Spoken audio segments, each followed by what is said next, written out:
Good evening everyone, welcome to institute of biomechanics. तो हमने exercise को डिफाइन किया था कि व्हाट इज एक्सरसाइज। आज हम इस डेफिनेशन को रीडिफाइन करेंगे।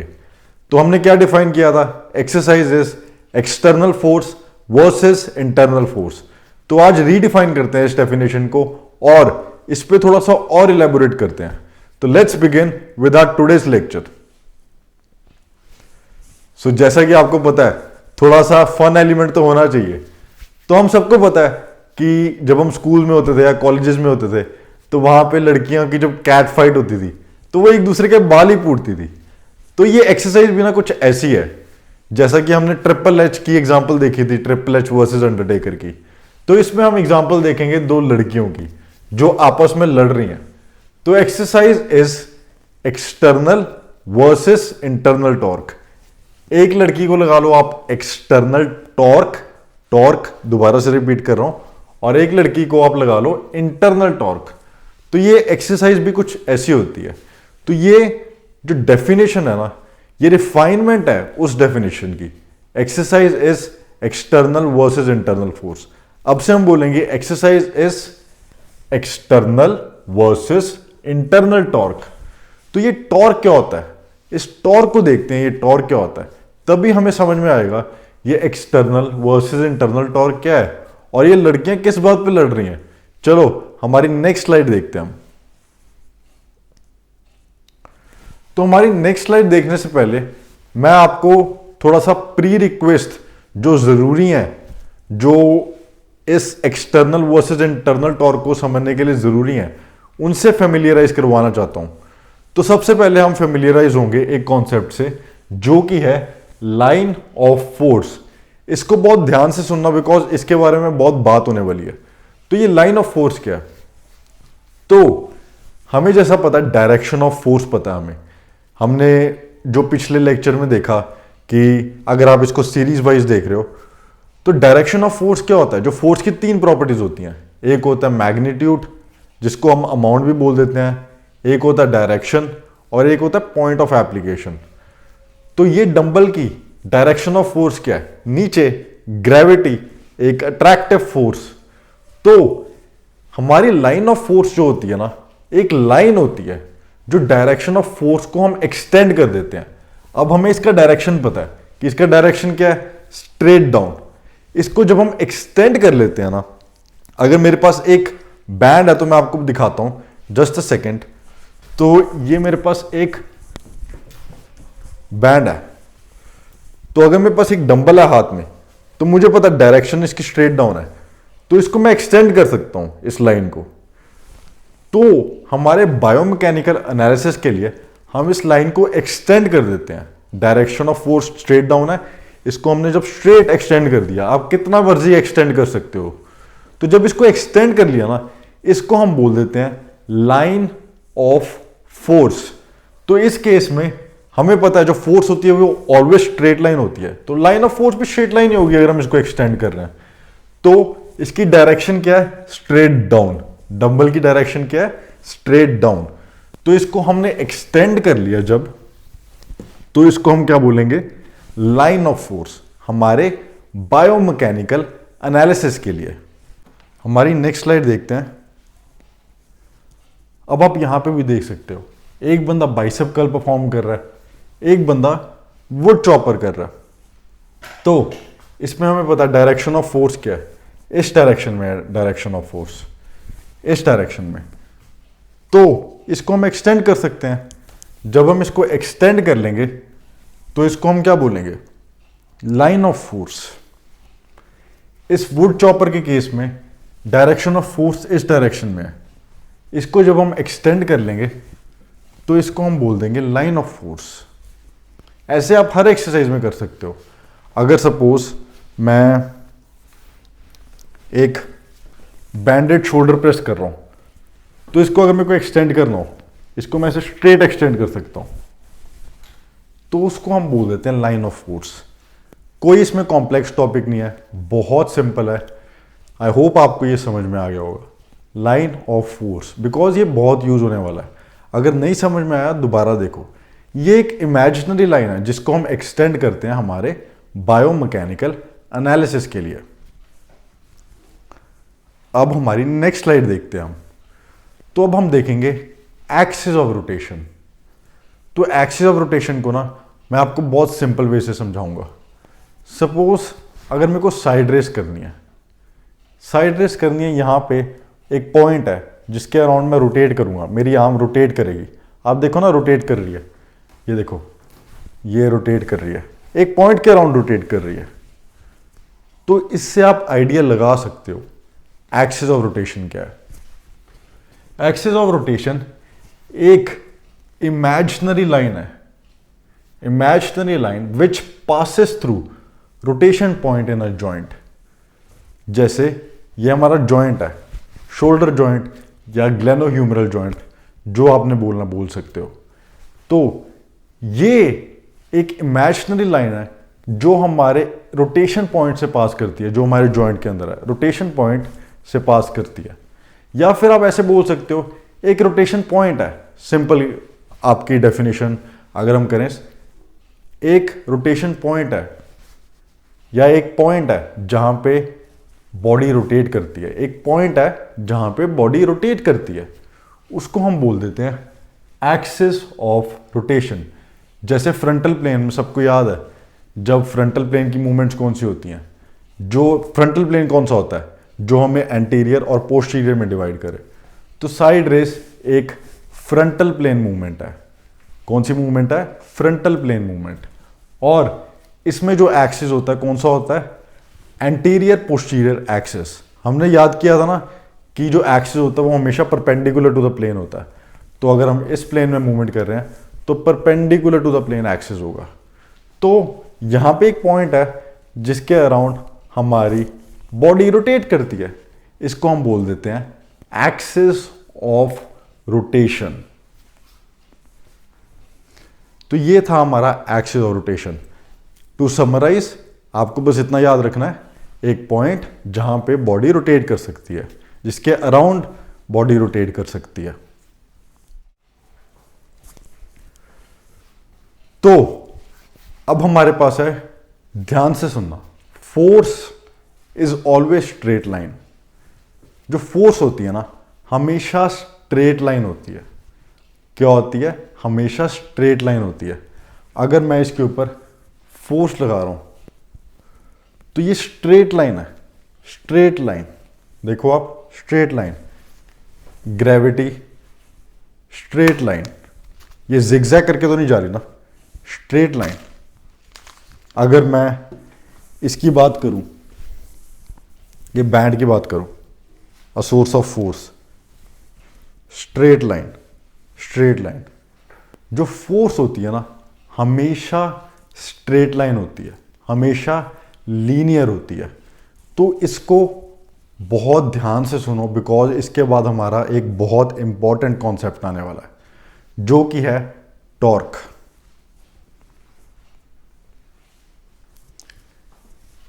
तो अगर मैं इसके ऊपर, मैं आपको एक एग्जांपल देता हूं। हमारे पास ये एक कॉपी है। अगर ये सोचो मेरा हाथ इसके ऊपर नहीं लगा हुआ, ये हाथ नहीं लगा हुआ, अब मेरे को पकड़ना तो पड़ेगा, बट चलो ऐसे लगा लो। तो इसके ऊपर मैंने एक फोर्स लगाया, इसके ऊपर मैंने स्ट्रेट फोर्स लगाया, तो ये स्ट्रेट डायरेक्शन में जाएगी, स्ट्रेट डायरेक्शन में जाएगी। बट सोचो मैंने एक पॉइंट इंपोज कर दिया, अब यहां पे इस कॉपी के अराउंड एक पॉइंट इंपोज कर दिया। अब मैंने फोर्स लगाया, अगर ये पॉइंट इंपोज ना करूं तो ये स्ट्रेट जाएगा। बट अगर मैंने पॉइंट इंपोज कर दिया और एक एक्सिस इंपोज कर दिया जहां पे बॉडी रोटेट कर सकती है, अब मैं फोर्स लगा रहा हूं, तो क्या हो रहा है? ये फोर्स रोटेशन कॉज कर रही है। क्या कर रही है? रोटेशन कॉज कर रही है। तो जो ये फोर्स की क्षमता होती है या फोर्स की एबिलिटी होती है ना to cause rotation around an axis, rotation around an axis, इसको हम बोलते हैं टॉर्क। या फिर आप अभी टॉर्क के कॉन्सेप्ट को समझने को अगली स्लाइड में समझ लेना, इसको रहने दो। बट अब अभी आप ये समझो कि जो फोर्स होती है ना, वो होती है हमेशा स्ट्रेट लाइन है, बट वो रोटेशन कॉज कर सकती है। अब आप ये देखो, ये स्ट्रेट लाइन है बट ये रोटेशन कॉज कर रही है, ये रोटेशन कॉज कर रही है। देखो मेरी बाजू रोटेट कर रही है, या फिर अब अभी ऐसे देखो, ये रोटेशन कॉज कर रही है। ये है स्ट्रेट लाइन बट ये रोटेशन कॉज कर रही है, रोटेशन कॉज कर रही है, रोटेट कर रही है बॉडी यहाँ पे इस एक्सिस के अराउंड रोटेट कर रही है। ये स्ट्रेट लाइन है बट रोटेशन कॉज कर रही है। ये जो एबिलिटी होती है ना फोर्स की, एबिलिटी होती है ना फोर्स की टू कॉज रोटेशन, इसको हम बोलते हैं टॉर्क। इसको हम क्या बोलते हैं? टॉर्क।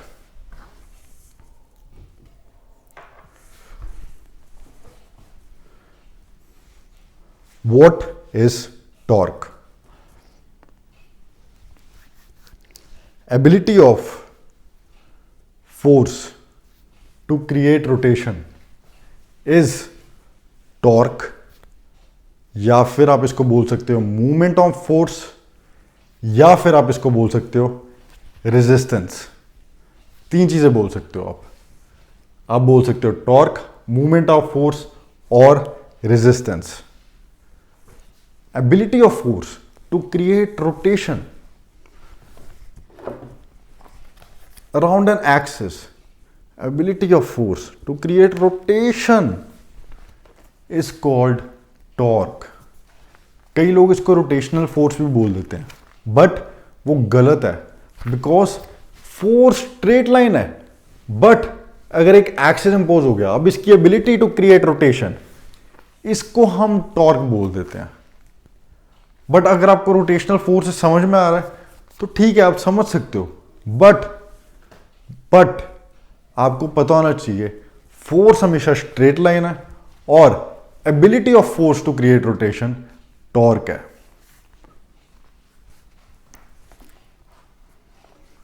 इसको हम रेजिस्टेंस भी बोल देते हैं। बहुत सारे लोग रेजिस्टेंस यूज करते हैं कि हम रेजिस्टेंस ट्रेनिंग कर रहे हैं, तो वो टॉर्क की बात कर रहे होते हैं। वैसे उनको पता नहीं होता वो किस चीज की बात कर रहे हैं, बट रेजिस्टेंस ही टॉर्क है। कहां पे है? रेजिस्टेंस ही टॉर्क है। What is resistance? Resistance is torque. Resistance is torque. ये टॉर्क ही सारी मूवमेंट क्रिएट करता है। जो आप वॉक करते हो, अगर आप बाइसेप कर्ल लगा रहे हो, तो टॉर्क ही सब कुछ करता है। Movement is created by torque. So आप 24/7 रेजिस्टेंस एक्सपीरियंस करते हो, टॉर्क एक्सपीरियंस करते हो, because they both are same things. तो force is always straight line and torque is not rotational force. अब इसको हम एक बार व्हाइट बोर्ड पे भी समझेंगे, जिन लोगों को समझ में नहीं आया।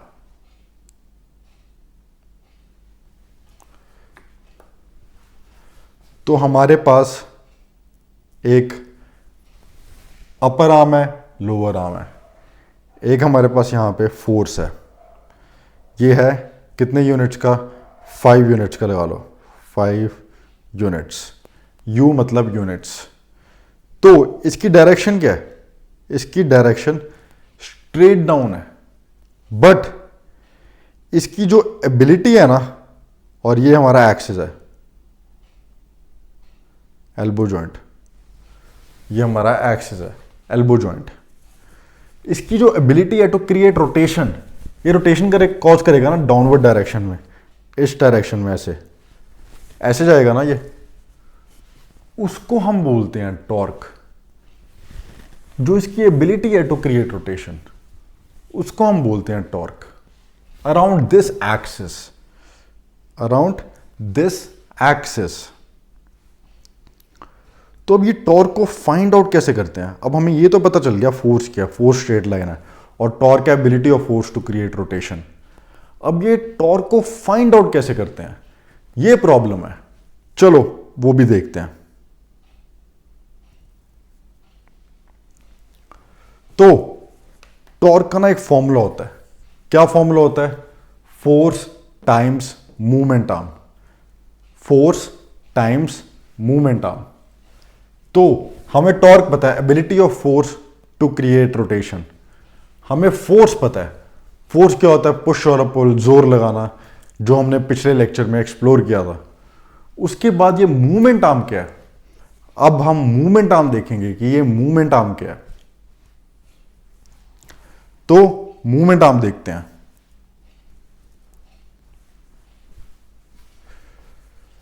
ये मूवमेंट आर्म क्या है? मूवमेंट आर्म इज शॉर्टेस्ट या फिर perpendicular distance between line of force and axis of rotation.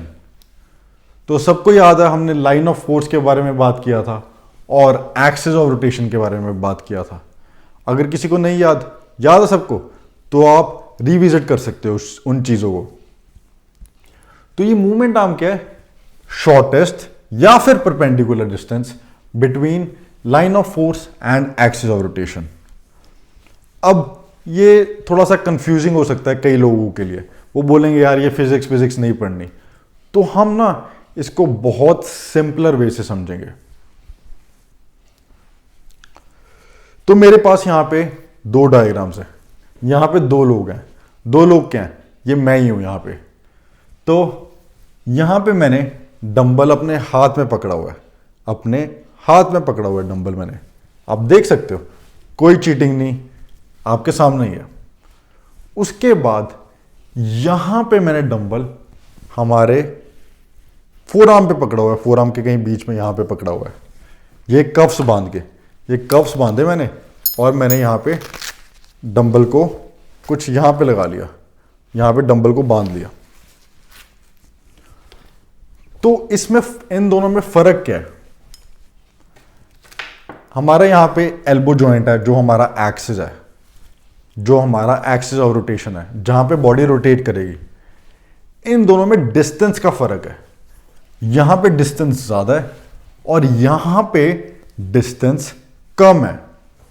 यहां पे डिस्टेंस ज्यादा है और यहां पे डिस्टेंस कम है, आप सब देख सकते हो। अब हम एक और एग्जांपल लेते हैं। अगर सपोज करो आप शॉपिंग वगैरह करने गए होगे अपनी गर्लफ्रेंड के साथ या किसी के साथ गए ही होगे, मेरे को पता ही है। तो आपको बैग्स पकड़ने पड़ते हैं, शॉपिंग बैग्स या कोई भी बैग्स। तो वो बैग आप अगर सपोज कहाँ पकड़ते हो? अब बहुत 20-30 किलो का वो सामान ले लेती है, अगर अच्छी गर्लफ्रेंड है तो कम ले लेगी। तो वो आप बैग यहां पे पकड़ते हो एक्सेस के ऊपर, ताकि आपको इजी लगे थोड़ा सा। आप यहां पे पकड़ोगे बैग को, तो क्या चेंज हो रहा है? हर चीज में डिस्टेंस चेंज हो रहा है।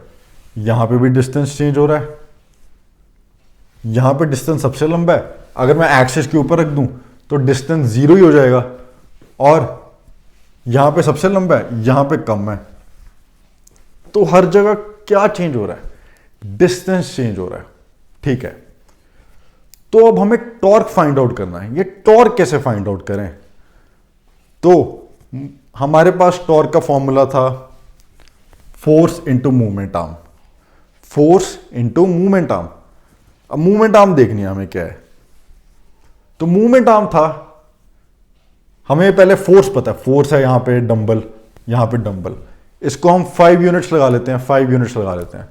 तो हमने जैसा देखा फोर्स के जो यूनिट्स होते हैं वो न्यूटन्स होते हैं, या 5 न्यूटन्स लगा सकते हो या 5 यूनिट्स लगा सकते हो। फॉर सिंप्लीफिकेशन हम यूनिट्स ही लगाएंगे, हम टॉर्क को भी यूनिट्स से ही क्लासिफाई करेंगे। जबकि आप अगर आपको यूनिट्स चाहिए तो आप बोल सकते हो टॉर्क के यूनिट्स होते हैं न्यूटन्स मीटर्स, ठीक है। बट हम सिंप्लीफिकेशन के लिए यूनिट्स यूज करेंगे ताकि आपको भी समझ में आए और आप कंफ्यूज ना हो, क्योंकि हमें पॉइंट चाहिए, हमें कॉन्सेप्ट समझना है। हम क्या करेंगे यूनिट्स जान के? अगर आप जानना चाहते हो तो जान लो, कोई दिक्कत नहीं है, बट हाँ कॉन्सेप्ट समझ में आए पहले, फिर उसके बाद उस अंडरस्टैंडिंग को रिफाइन करेंगे। तो यहां पे डिस्टेंस ज्यादा है, यहां पे डिस्टेंस कम है। अब हमें फाइंड आउट करनी है मूवमेंट आर्म। तो हम व्हाइट बोर्ड पे फाइंड आउट करें तो ज्यादा बेटर है, क्योंकि हमने देख लिया क्या हो रहा है यहां पे। तो चलो व्हाइट बोर्ड पे देखते हैं। उसके बाद शायद हमें ज़्यादा अच्छे से समझ आ जाए। तो हमारे पास यहाँ पे वाइट बोर्ड आ गया, तो हम ड्रॉ कर लेते हैं जैसा कि हमने ड्रॉ किया था 2 डायग्राम्स। जो राइट वाला डायग्राम था उसके अंदर जो फोर्स था वो कुछ लोअर आर्म के बीच में थी, तो यहां पे थी, और यहां पे इसके हाथ में थी। अब इसमें एक्सिस एल्बो जॉइंट है, इसमें भी एक्सिस एल्बो जॉइंट है जहां पे बॉडी रोटेट करेगी। 2 और भी एक्सिस हैं, बट अभी हम सिर्फ एक एक्सिस की बात करेंगे जहां पे बॉडी रोटेट कर सकती है, जो कि है आपका एल्बो जॉइंट। यहां पे भी आपका एल्बो जॉइंट, ये है हमारा एक्सिस। अब मूवमेंट आर्म फाइंड करना है। मूवमेंट आर्म की क्या डेफिनेशन थी? Perpendicular distance between line of force and axis of rotation. तो हमें एक्सिस ऑफ रोटेशन पता लग गया, जो कि है एल्बो जॉइंट। उसके बाद लाइन ऑफ फोर्स हमें पता करनी है। अब डायरेक्शन ऑफ फोर्स क्या? स्ट्रेट डाउन, यहां पे भी स्ट्रेट डाउन। अब इसको हम एक्सटेंड कर सकते हैं, इसको हम स्ट्रेट एक्सटेंड कर सकते हैं ना, imaginary line for our biomechanical analysis. तो चलो इसको एक्सटेंड कर लेते हैं।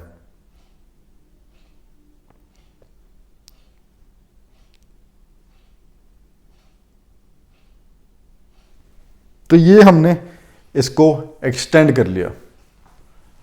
अब perpendicular distance between line of force and axis of rotation. तो परपेंडिकुलर डिस्टेंस हमें फाइंड आउट करना है। तो परपेंडिकुलर डिस्टेंस हम कोई और मार्कर से फाइंड आउट करते हैं ताकि कंफ्यूजन ना हो। तो हमने रेड मार्कर ले लिया। अब परपेंडिकुलर डिस्टेंस ड्रॉ करने की कोशिश करते हैं। परपेंडिकुलर डिस्टेंस ये होगा, परपेंडिकुलर नहीं बन रहा, कोई और ही एंगल बन रहा है, देख लो आप, कोई चीटिंग नहीं। ये परपेंडिकुलर डिस्टेंस नहीं है। नीचे परपेंडिकुलर डिस्टेंस, ये भी परपेंडिकुलर डिस्टेंस नहीं है। उसके बाद यहां पे भी परपेंडिकुलर डिस्टेंस नहीं है, यहां पे भी परपेंडिकुलर डिस्टेंस नहीं है। परपेंडिकुलर डिस्टेंस कुछ यहां पे है।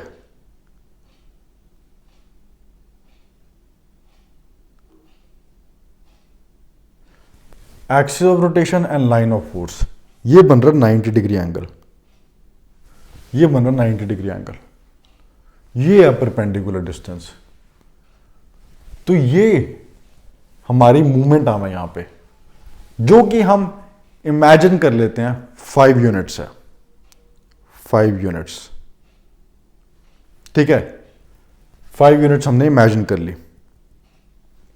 उसके बाद हमें यहां पे फाइंड आउट करनी है। सेम थिंग गोज हियर, यहां पे ऊपर नहीं है, यहां पे नीचे नहीं है, कहां पे होगी?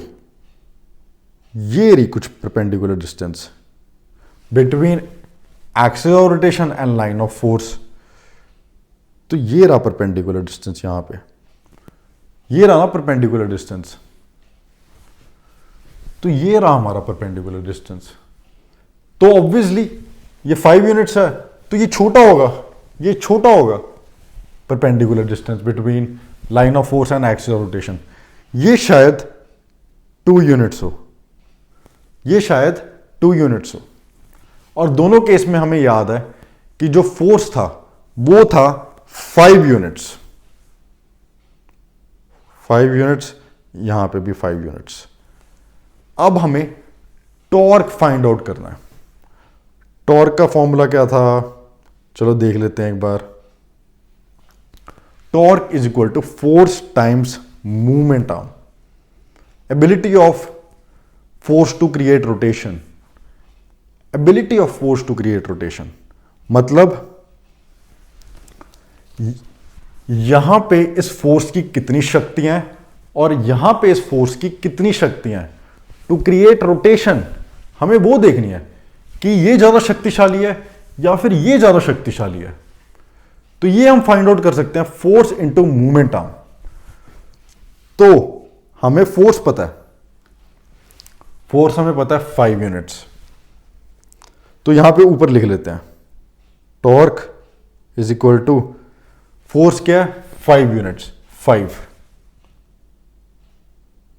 5 इंटू 5, मूवमेंट आर्म भी 5 है ना, force into movement arm, 5 units into 5 units, तो टॉर्क आ गया हमारा यहां पे 25 यूनिट्स, 25 यूनिट्स। और यहां पे क्या है, फोर्स है 5 यूनिट्स, मूवमेंट आर्म है 2 units, torque is equal to 5 into 2, तो ये आ गया 10 यूनिट्स।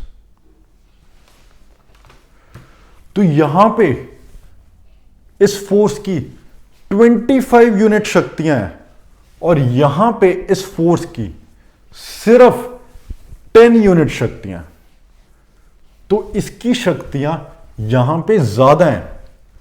तो अगर इसकी शक्तियां यहां पे ज्यादा हैं to create rotation, downward rotation, तो मेरे मसल को इसको अगर होल्ड करना है यहां पे, अगर ये डाउनवर्ड रोटेशन कॉज कर रहा है और इस फोर्स के अंदर बहुत शक्ति है टू क्रिएट रोटेशन, तो मेरे मसल को ज्यादा वर्क करना पड़ेगा इस केस के अंदर। और यहां पे अगर इस डंबल की शक्तियां कम है तो मेरे मसल को कम वर्क करना पड़ेगा। आप सोच के देखो, जब अगर मैं आपको एक एग्जांपल दूं, अगर मैं सपोज करो डंबल प्रेस परफॉर्म कर रहा हूं, अगर मैं यहां पे परफॉर्म कर रहा हूं, बहुत मुश्किल है, बहुत पेन फील हो रहा है मेरे मसल में, बहुत मसल को वर्क करना पड़ रहा है, बट यहां पे बिल्कुल ही कुछ काम करना ही नहीं पड़ रहा, यहां पे इजी है, चिल आउट कर रहा हूं, कोई दिक्कत नहीं, मजा आ रहा है। तो क्या चीज चेंज हो रही है, मूवमेंट आर्म चेंज हो रही है। अगर मैं आपके लिए ड्रॉ करूं, ये जो मैंने आपको भी दिखाया अभी, अगर समझ में नहीं आ रहा कोई दिक्कत नहीं है, बहुत एग्जांपल्स लेंगे, आराम से बैठ के इसको चिल होके सुनो।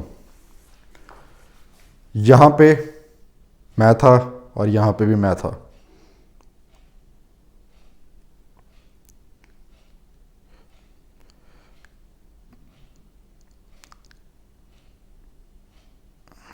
यहां पे ये रहा मेरा शोल्डर जॉइंट, यहां पे डंबल पकड़ा हुआ है,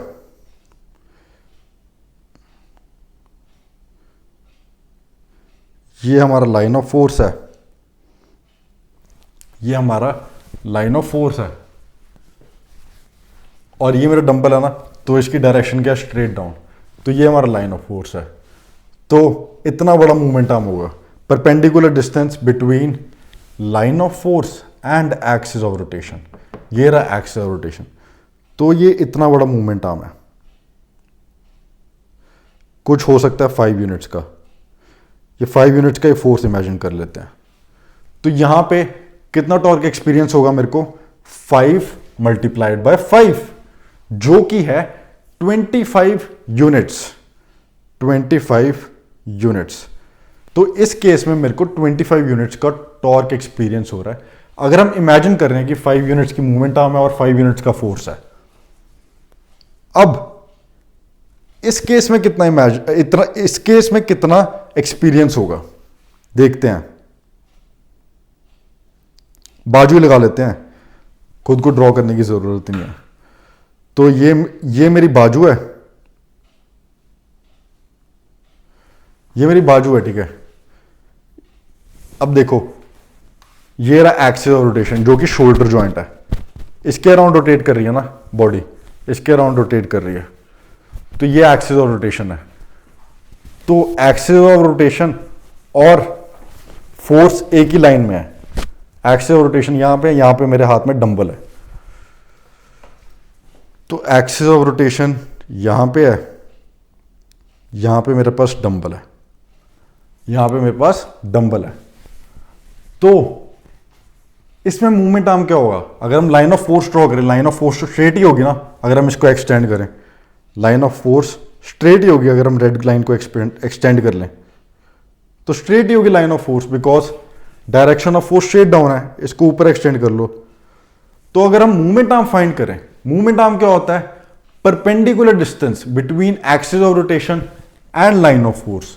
यहां पे तो कोई परपेंडिकुलर डिस्टेंस है ही नहीं, आप देखो क्या डिस्टेंस है, जीरो है यहां पे movement arm, zero movement arm. तो जब जीरो मूवमेंट आर्म हो ना, यहां पे जीरो मूवमेंट आर्म और हमारे पास 5 यूनिट्स का फोर्स है, तो टॉर्क कैलकुलेट करना हो, force times movement arm, 5 into zero, 0 units का टॉर्क है। तो ability of this dumbbell to create rotation, यहां पे 0 है, इस डंबल की शक्तियां बिल्कुल खत्म हो चुकी हैं। ये डंबल बिल्कुल निहत्था है, कोई शक्तियां नहीं है इसकी। यहां पे इसकी बहुत शक्तियां थी तो रोटेशन कॉज करने की, डाउनवर्ड रोटेशन, बट यहां पे कोई शक्तियां नहीं है। इसकी वजह से मेरे को यहां पे इजी लगता है और यहां पे मुश्किल लगता है। कभी आपने सोचा है जब आप सीधा ऐसे खड़े रहते हो, सीधा ऐसे खड़े रहते हो तो आपको बहुत इजी लगता है, बट अगर आप बाइसेप कर्ल में ऐसे खड़े रहो, ऐसी पोजीशन में खड़े रहो, बाइसेप कर्ल की पोजीशन में, तो आपको मुश्किल लगता है, आपका मसल थोड़े टाइम बाद थक जाता है। बट ऐसे स्ट्रेट पोजीशन में खड़े रहोगे, कोई दिक्कत नहीं है। टॉर्क की वजह से होता है ये। अभी हम आगे देखेंगे इसको, अगर आपको समझ में नहीं आया। इसके और एग्जांपल्स देते हैं।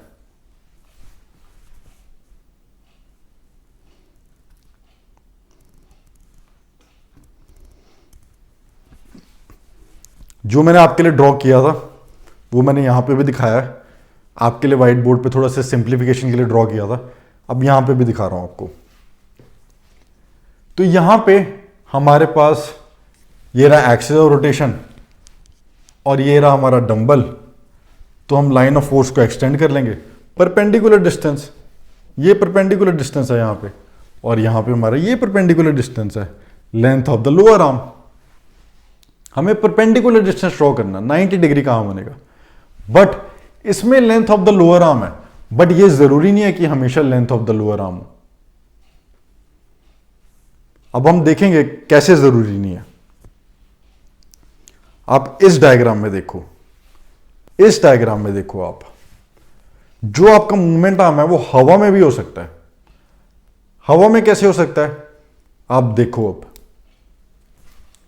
सपोज ये फोर्स है हमारा, ये हमारा फोर्स है, फोर्स है ना, देखो अब डंबल यहां पे है और यहां पे मेरे हाथ में नीचे वाली पोजीशन में डंबल है, ये फ्लेक्स्ड पोजीशन में मेरे पास डंबल है, ये एक्सटेंडेड पोजीशन में मेरे पास डंबल है जब मैं बाइसेप कर्ल परफॉर्म कर रहा हूं। तो इसके अंदर मूवमेंट आर्म फाइंड करना हो तो कैसे फाइंड करूंगा। हमारे पास फोर्स ये रहा, तो इसका डायरेक्शन क्या होगा, स्ट्रेट डाउन। चिंता मत करो, इसको ड्रॉ करेंगे। और यहां पे हमारे पास फोर्स ये रहा, इसका डायरेक्शन क्या, स्ट्रेट डाउन। अब इसको हम एक्सटेंड कर सकते हैं, यहां पे इसको एक्सटेंड कर लिया और यहां पे इसको एक्सटेंड कर लिया। तो इस केस में जब इसको एक्सटेंड कर लिया तो परपेंडिकुलर डिस्टेंस ड्रॉ करना है मेरे को between line of force and axis of rotation. तो परपेंडिकुलर डिस्टेंस तो मेरे भाई यही बन रहा है, और तो कोई परपेंडिकुलर डिस्टेंस है नहीं। और यहां पे परपेंडिकुलर डिस्टेंस ये बन रहा है, और कोई डिस्टेंस बन नहीं सकता। तो ये मूवमेंट आर्म होगी यहां पे और ये मूवमेंट आर्म होगी यहां पे। अभी इसको ड्रॉ कर लेते हैं ताकि आपको अच्छे से समझ में लगे मैं क्या बोलना चाह रहा हूं।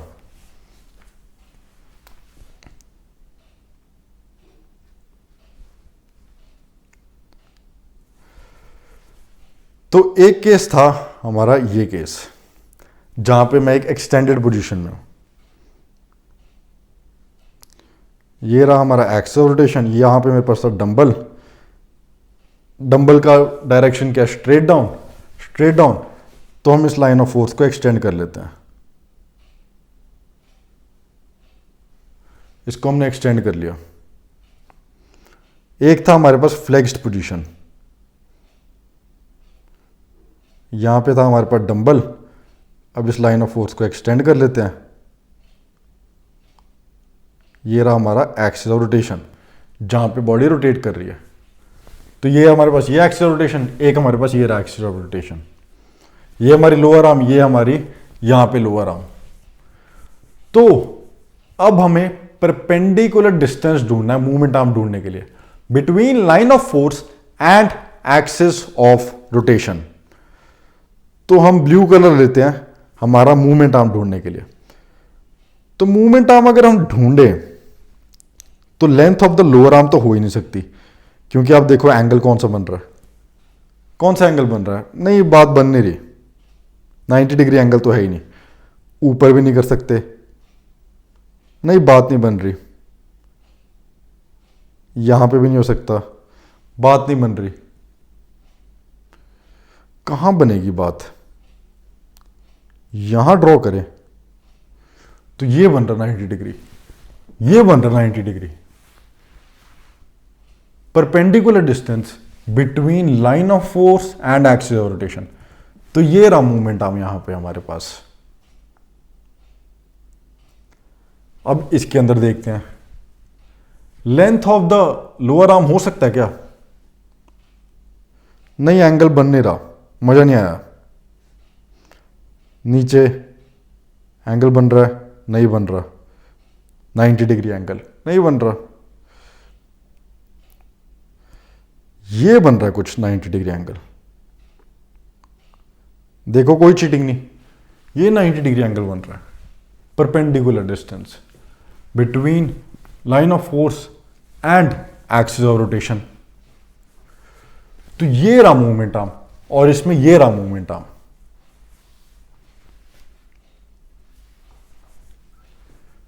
तो ऐसे मूवमेंट आर्म फाइंड करते हैं। तो अगर इसमें 5 यूनिट्स का मूवमेंट आर्म है, फॉर इंस्टेंस लगा लो 5 यूनिट्स का, और 5 यूनिट्स का फोर्स है, और इसमें आप लगा लो 3 यूनिट्स का मूवमेंट आर्म और 5 यूनिट्स का फोर्स है, तो किस में ज्यादा टॉर्क एक्सपीरियंस होगा। टॉर्क का फॉर्मूला था फोर्स इंटू मूवमेंट आर्म, तो 5 इंटू 3 करें, 5 फोर्स और 3 मूवमेंट आर्म है, 15 यूनिट्स का टॉर्क हमें इस फ्लेक्स पोजीशन में एक्सपीरियंस हो रहा है, और इस एक्सटेंडेड पोजीशन में हमें 5 यूनिट्स इंटू 5 यूनिट्स, 5 यूनिट्स का मूवमेंट आर्म और 5 यूनिट्स का फोर्स, इसमें हमें 25 यूनिट्स का टॉर्क एक्सपीरियंस हो रहा है, और इसमें हमें सिर्फ 15 यूनिट्स का टॉर्क एक्सपीरियंस हो रहा है। तो टॉर्क ज्यादा किसमें है, टॉर्क ज्यादा इसमें है, शक्तियां फोर्स की इस एक्सटेंडेड पोजीशन में ज्यादा है और फ्लेक्स्ड पोजीशन में कम है। यहां पे ये जो डंबल है इसकी शक्तियां कम है टू कॉज रोटेशन, बट यहां एक्सटेंडेड पोजीशन में इसकी शक्तियां बहुत ज्यादा टू क्रिएट रोटेशन। तो ये डंबल यहां पे ज्यादा स्ट्रांग है और यहां पे कम स्ट्रांग है, आप ऐसे बोल सकते हो। बट अगर आप सोचो बिल्कुल ही एक्सटेंडेड पोजीशन हो जाए, अगर ऐसे बिल्कुल आर्म मेरी स्ट्रेट हो जाए, अगर मैं आपको एग्जांपल दूं एक, ये मेरी अपर आर्म है, ब्लैक से ड्रॉ करते हैं, ब्लैक से अच्छा लगता है, ये मेरी अपर आर्म है, ये मेरा एक्सिस ऑफ रोटेशन है, और ये मेरी लोअर आर्म है, ये मेरी लोअर आर्म है, और यहां पे मेरे पास फोर्स है। अब डायरेक्शन ऑफ फोर्स क्या है, स्ट्रेट डाउन, स्ट्रेट डाउन। इसको एक्सटेंड कर लें, लाइन ऑफ फोर्स को ब्लू से एक्सटेंड कर लेते हैं।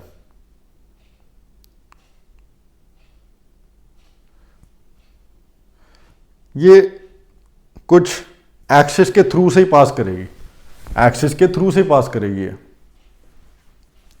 तो इसमें कुछ परपेंडिकुलर डिस्टेंस है ही नहीं, इसमें जीरो है perpendicular distance, zero movement arm है। तो इस जीरो मूवमेंट आर्म की वजह से आपको जीरो टॉर्क एक्सपीरियंस होगा, और इस डंबल की जीरो शक्तियां हैं to create rotation around an axis. अगर सपोज करो 5 यूनिट्स का फोर्स है भी, torque is equal to force times movement arm, torque is equal to 5 units का फोर्स है और 0 यूनिट्स की मूवमेंट आर्म है, तो जीरो टॉर्क है। Ability of force to create rotation zero है। इसलिए आप इस पोजीशन में आराम से खड़ सकते हो, इस पोजीशन में, और इस पोजीशन में सबसे हार्ड है इन एन आइसोमेट्रिक पोजीशन, और इस पोजीशन में थोड़ा सा इजी है क्योंकि यहां पे टॉर्क कम है, यहां पे टॉर्क ज्यादा है, और यहां पे टॉर्क बिल्कुल ही जीरो है इस पोजीशन में, बिल्कुल एक्सटेंडेड पोजीशन में 0 डिग्री पे, इसलिए ये इजी है।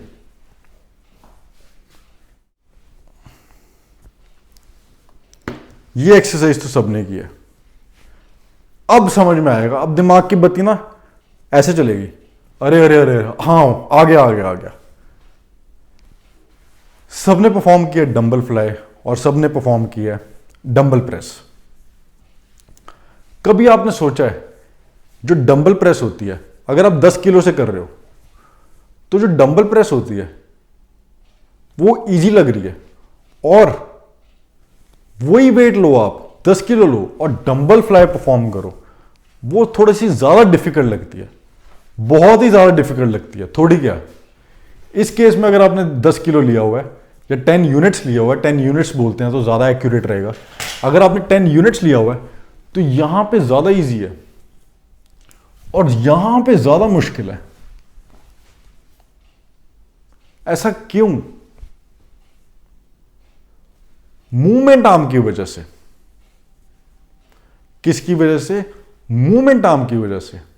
यहां पे भी 10 है, यहां पे भी 10 है, दोनों जगह 10 है, आप देख सकते हो, कोई चीटिंग नहीं।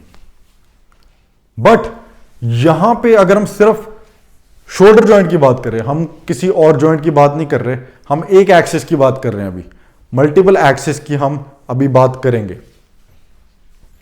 तो अगर हम एक एक्सिस की बात करें जो कि है शोल्डर जॉइंट, यहां पे भी शोल्डर जॉइंट, तो मूवमेंट आर्म फाइंड करें, perpendicular distance between line of force and axis of rotation. ये है परपेंडिकुलर डिस्टेंस, यहां पे परपेंडिकुलर बन जाएगा, और ये यहां पे परपेंडिकुलर डिस्टेंस है, ये परपेंडिकुलर यहां पे बन जाएगा, परपेंडिकुलर डिस्टेंस यहां पे बन जाएगा, ये परपेंडिकुलर बन जाएगा, ये परपेंडिकुलर डिस्टेंस बन जाएगा। तो मूवमेंट आर्म यहां पे ज्यादा है और यहां पे कम है। इसको ड्रॉ कर लेते हैं।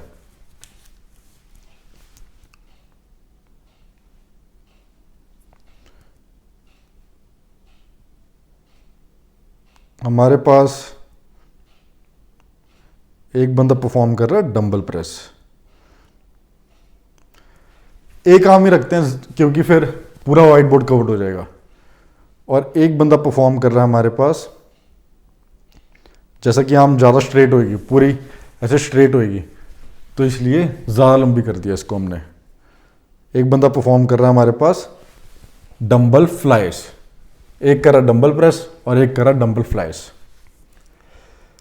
तो एक एक्सिस ड्रॉ कर लेते हैं जो कि शोल्डर जॉइंट है। एक्सिस ड्रॉ कर लिया, शोल्डर जॉइंट शोल्डर जॉइंट।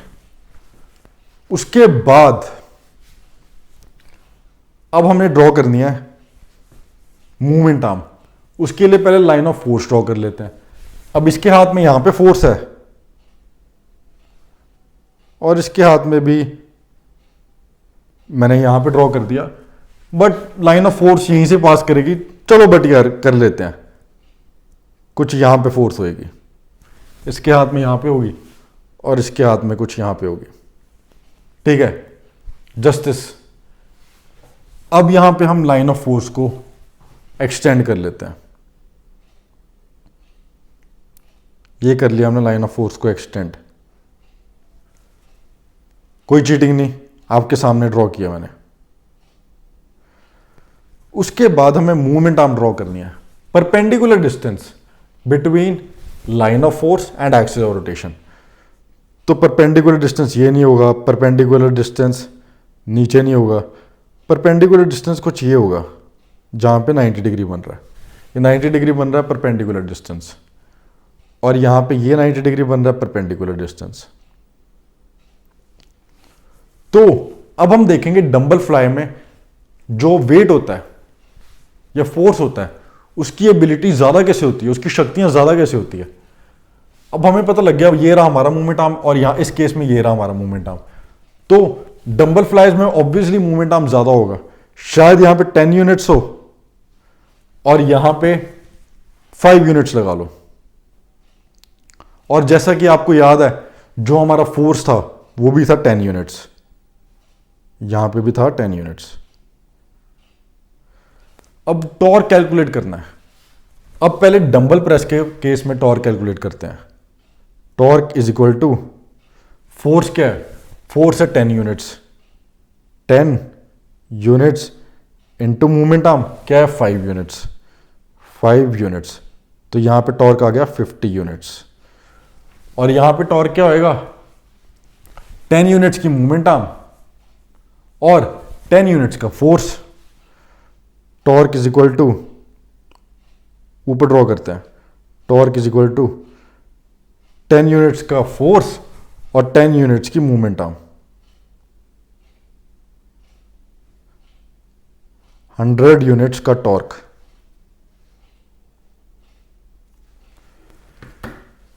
तो डंबल फ्लाई की पोजीशन में हमें 100 यूनिट्स का टॉर्क एक्सपीरियंस हो रहा है और डंबल प्रेस की पोजीशन में हमें सिर्फ 50 यूनिट्स का टॉर्क एक्सपीरियंस हो रहा है।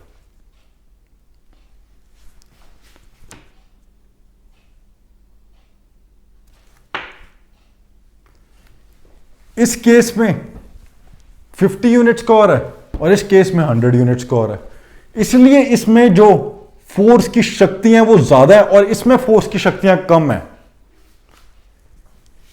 इसलिए सेम वेट में ये एक्सरसाइज ज्यादा डिफिकल्ट लगती है और ये एक्सरसाइज कम डिफिकल्ट लगती है, बिकॉज मूवमेंट आर्म की वजह से, टॉर्क की वजह से, टॉर्क ही सब कुछ क्रिएट करता है, बिकॉज रोटेशन कॉज होती है हर जगह।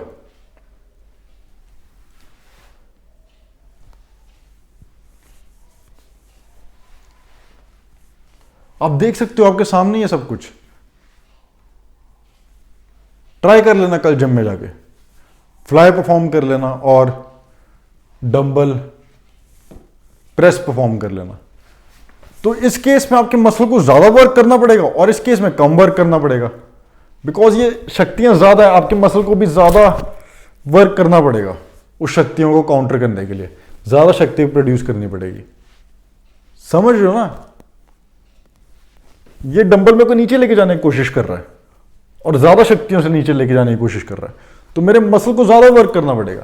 बट इस केस में मेरे ये जो डंबल है ये मेरे पे रहम कर रहा है, इतनी भी शक्तियां नहीं लगा रहा, तो मेरे मसल को कम वर्क करना पड़ रहा है।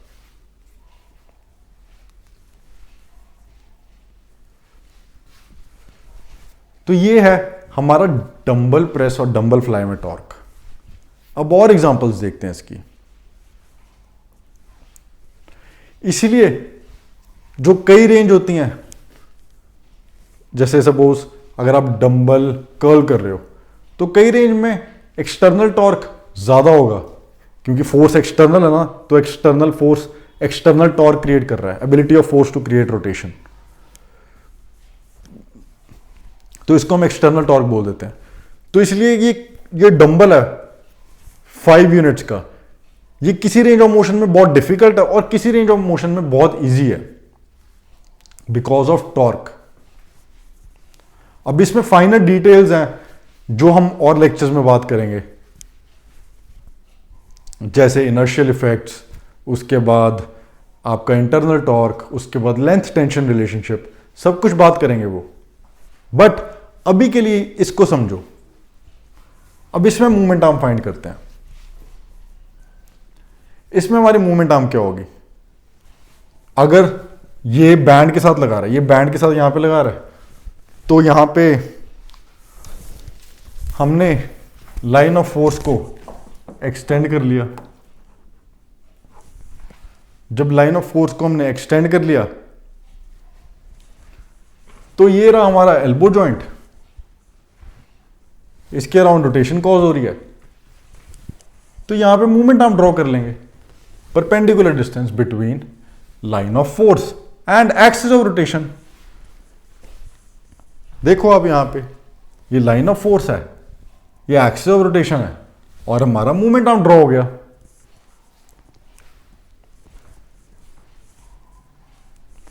यहां पे भी देखो आप, ये डायरेक्शन ऑफ फोर्स क्या है, उस डायरेक्शन में, इस डायरेक्शन में डायरेक्शन ऑफ फोर्स है और इसमें डायरेक्शन ऑफ फोर्स ये है। तो मूवमेंट आर्म ज्यादा किस में है? अगर शोल्डर जॉइंट हम एक्सिस लें तो यहां पे कुछ 90 डिग्री एंगल बन रहा है, देखो आप यहां पे 90 डिग्री एंगल बन रहा है। तो यहां पे ये perpendicular distance between line of force and axis of rotation होगा, और यहां पे ये परपेंडिकुलर डिस्टेंस होगा between line of force and axis of rotation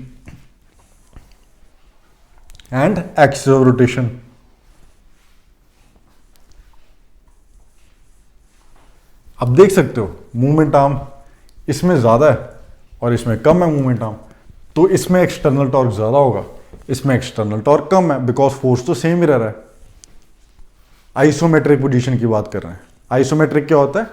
जिसमें हम होल्ड करके रखते हैं, ये होल्ड किया हुआ यहां पे, जिसमें मसल लेंथ चेंज नहीं हो रही होती।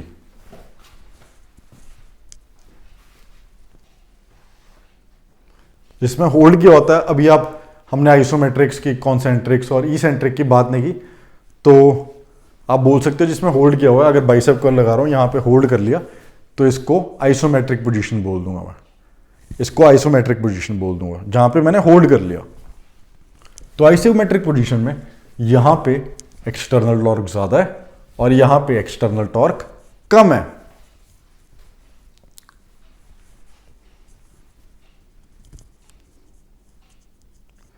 एक बार इसको ड्रॉ कर लेते हैं।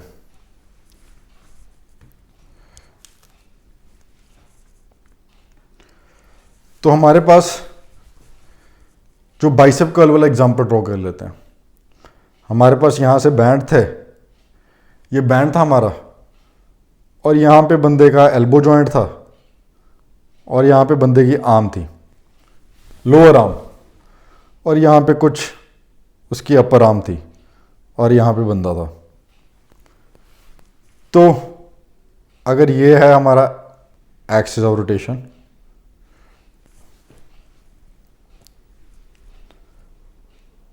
तो इसमें परपेंडिकुलर डिस्टेंस क्या होगा? लोअर आर्म ही कुछ परपेंडिकुलर डिस्टेंस लग रही है इसमें।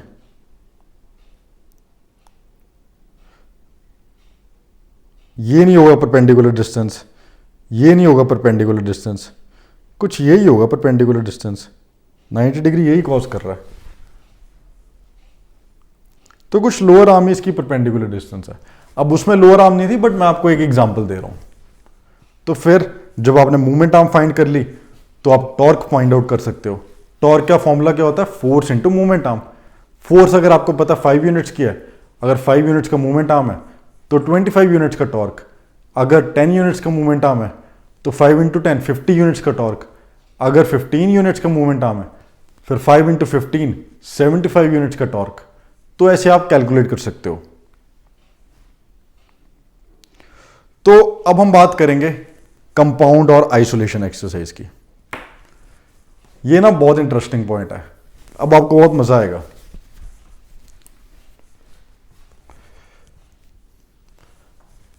हम कंपाउंड एक्सरसाइज को समझते हैं जहां पे एक जॉइंट मूव होता है और एक जॉइंट वर्क करता है, और बेसिकली लोग समझते हैं कि एक मसल वर्क कर रहा है, ऐसे बोल लो। अगर सपोज करो एल्बो जॉइंट वर्क कर रहा है तो उसको आइसोलेशन मूव बोल लेंगे। बाइसेप कर्ल अगर बोल रहे हैं तो वो बोलेंगे बाइसेप वर्क कर रहा है, सिर्फ सिंगल मसल वर्क कर रहा है। सिंगल जॉइंट वर्क कर रहा है तो उसको हम बोल देंगे आइसोलेशन एक्सरसाइजेस। और समथिंग लाइक स्क्वाट्स, जहां पे मल्टीपल जॉइंट्स वर्क करते हैं, उसको हम बोल देते हैं कंपाउंड मूवमेंट्स। एक होती है आइसोलेशन मूवमेंट्स और एक होती है कंपाउंड मूवमेंट्स। तो जो फ्रंट रेज है उसको लोग कंसिडर करते हैं आइसोलेशन एक्सरसाइज। बाइसेप कर्ल को भी कंसिडर करते हैं आइसोलेशन एक्सरसाइज। तो इसमें देखते हैं अब कि ये आइसोलेशन एक्सरसाइज है भी कि नहीं। अगर हम फ्रंट रेज की बात करें, ये है हमारी आर्म, ये रहा हमारे पास फोर्स।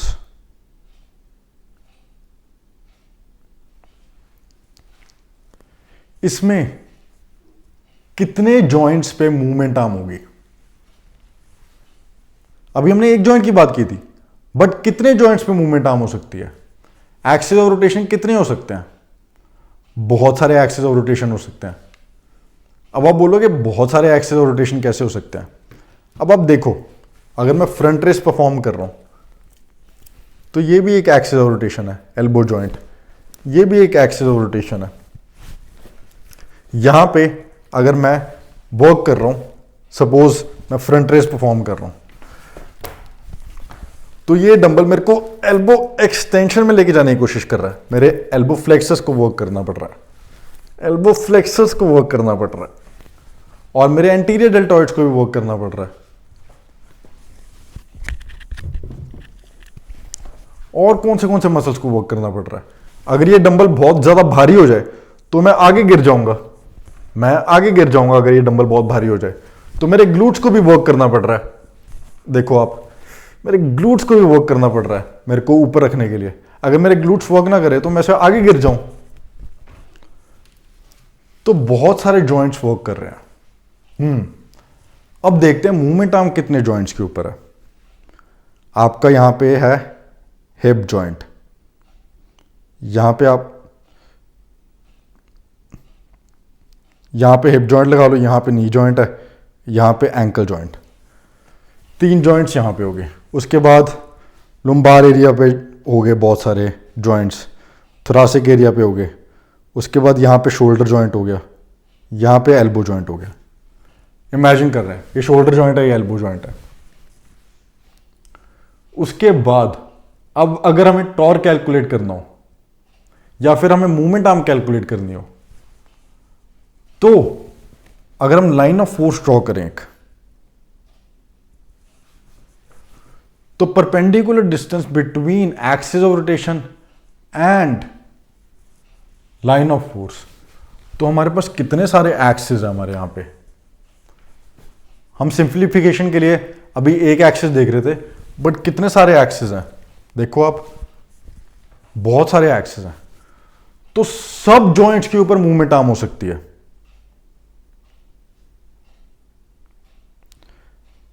नी जॉइंट के ऊपर भी है, हिप जॉइंट के ऊपर भी है, लुम्बार एरिया पे भी है, थोरासिक एरिया पे भी है, एंकल जॉइंट के ऊपर भी है, आपके एल्बो जॉइंट के ऊपर भी है, आपके शोल्डर जॉइंट के ऊपर भी है।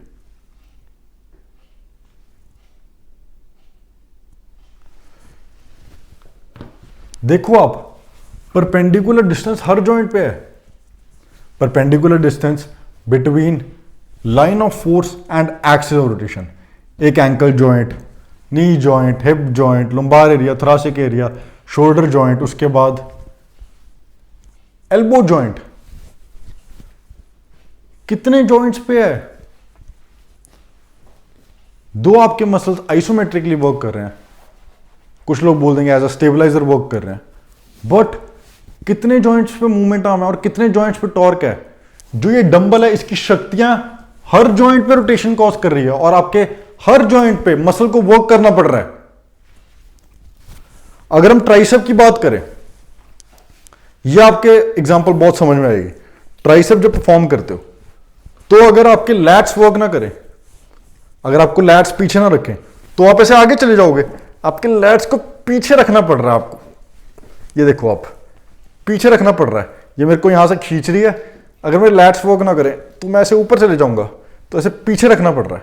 आइसोमेट्रिकली मेरे लैट्स वर्क कर रहे हैं, मेरे शोल्डर एक्सटेंसर्स वर्क कर रहे हैं। देखो आप, ये वेट बहुत ज्यादा हो जाएगा तो मैं ऐसे ऊपर चले जाऊंगा।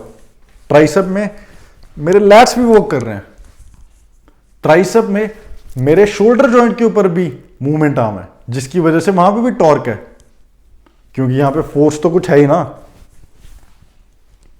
मेरे एल्बो जॉइंट पे भी टॉर्क है, हर जॉइंट पे टॉर्क है। इस फ्रंट रेज में भी कितने सारे जॉइंट्स पे टॉर्क है। अगर मैं बाइसेप कर्ल की भी बात करूं, मैं आपको थोड़ा सा पीछे लेके जा रहा हूं ताकि आप अच्छे से देख पाओ इसको। अगर मैं बाइसेप कर्ल की बात करूं, थोड़ा सा नीचे कर रहा हूं, बाइसेप कर्ल की बात कर रहा हूं। अगर ये वेट बहुत ज्यादा भारी हो जाए तो मैं आगे गिर जाऊंगा, तो मेरे स्पाइनल इरेक्टर्स मसल्स को भी काम करना पड़ रहा है, ग्लूट्स को भी काम करना पड़ रहा है, हैमस्ट्रिंग्स भी काम कर रहे हैं। कितने सारे मसल्स काम कर रहे हैं, तो हम इसको कैसे बोल सकते हैं कि ये आइसोलेशन मूवमेंट है। अब क्लाइंट्स के लिए हम बोल सकते हैं, बट एज अ प्रोफेशनल हमें ये समझना चाहिए कोई आइसोलेशन एक्सरसाइज नहीं होती, कोई कंपाउंड एक्सरसाइज नहीं होती। सारी एक्सरसाइज आइसोलेशन एक्सरसाइज होती हैं और सारी एक्सरसाइज कंपाउंड एक्सरसाइजेज होती हैं। एज अ प्रोफेशनल हमें ये अंडरस्टैंडिंग होनी चाहिए। अगर ये हमें अंडरस्टैंडिंग नहीं है तो हम प्रोफेशनल कहलाने के लायक नहीं है। हमें इतनी समझ आनी चाहिए।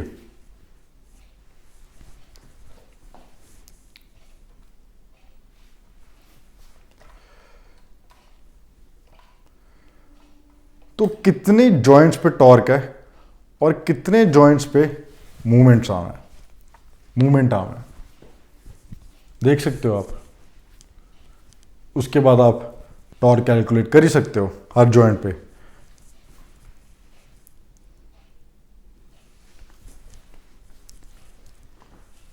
तो होप आपको कुछ समझ में आया होगा हमारे कंपाउंड और आइसोलेशन मूवमेंट से। अब इसके बाद हमारे पास है हमारे जेफ भैया। हमारे जेफ भैया जो है ना, वो मूवमेंट आर्म भी नहीं समझते।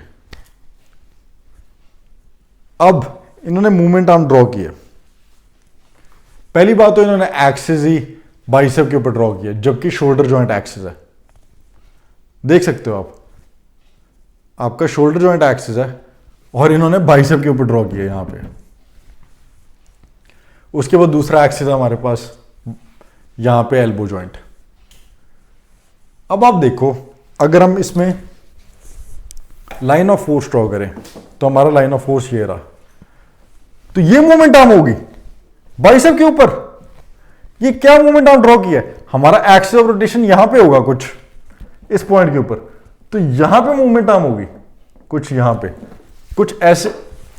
अगर मैं दिखाऊं आपको तो, अगर आई होप सब देख सकते हैं, कुछ यहां पे इतनी मूवमेंट आर्म होगी, यहां से लेके यहां तक, ये होगी मूवमेंट आर्म। इन्होंने तो बाइसेप के ऊपर ही मूवमेंट आर्म ड्रॉ कर दी, और दूसरी मूवमेंट आर्म कुछ यहां, ये एल्बो जॉइंट से लेके कुछ यहां तक होगी, लाइन ऑफ फोर्स तक। इन्होंने देखो कहां पे ड्रॉ किया है, इन्होंने ड्रॉ किया है बाइसेप के ऊपर। ये 2 करोड़ फॉलोअर्स वाले देखो आप, मूवमेंट आर्म भी नहीं ड्रॉ कर पाते। सिंपल कॉन्सेप्ट, अभी तक तो आपको भी आ गई होगी। चलो एक एक्सिस ऑफ रोटेशन इन्होंने सही ड्रॉ कर दिया, बट ये बाइसेप के ऊपर एक्सिस ऑफ रोटेशन ही समझ आया मुझे, अलग ही सीन है। बट चलो कोई बात नहीं, अब ड्रॉ किया है तो किया यार, क्या कह सकते हैं। तो इसमें मूवमेंट आर्म हमारा कुछ होगा, आपको मैं ड्रॉ कर देता हूं। जेफ भैया ने क्या किया हुआ है, तो जेफ भैया ऐसे हैं, उसके बाद जेफ भैया कैसे बैठे हुए हैं, उनकी आर्म कुछ ऐसे है, यहां पे उनके पास डंबल है।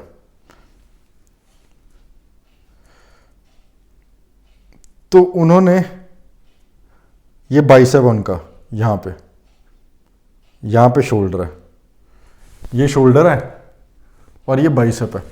उन्होंने एक्सिस ऑफ रोटेशन बाइसेप के ऊपर ड्रॉ किया हुआ है, बट एक्सिस ऑफ रोटेशन यहां पे शोल्डर के ऊपर है।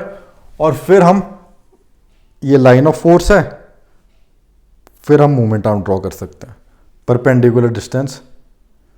अब आप एक्यूरेटली लगा सकते हो, ठीक है, perpendicular distance between line of force and axis of rotation. अब परपेंडिकुलर नहीं है, थोड़ा सा इधर उधर हो गया, but still perpendicular distance between axis of rotation and line of force. तो ये होगी मूवमेंट आर्म। और दूसरी मूवमेंट आर्म क्या होगी, ये हमारा एक्सिस ऑफ रोटेशन यहां पे है, एल्बो जॉइंट, और ये दूसरा मूवमेंट आर्म होगा हमारा।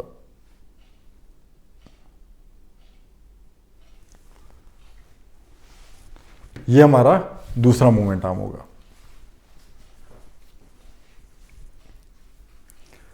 तो उसके बाद आप एक्सटर्नल टॉर्क फाइंड आउट कर सकते हो। तो ये था हमारा एक्सटर्नल टॉर्क। अभी हम इसके ऊपर और एक्सपेंड करेंगे, एक्सटर्नल मूवमेंट आर्म्स हम और अच्छे से इसको टच करेंगे ताकि आपको समझ में आ सके अगले लेक्चर में। I hope you enjoyed the lecture and I will see you in next lecture.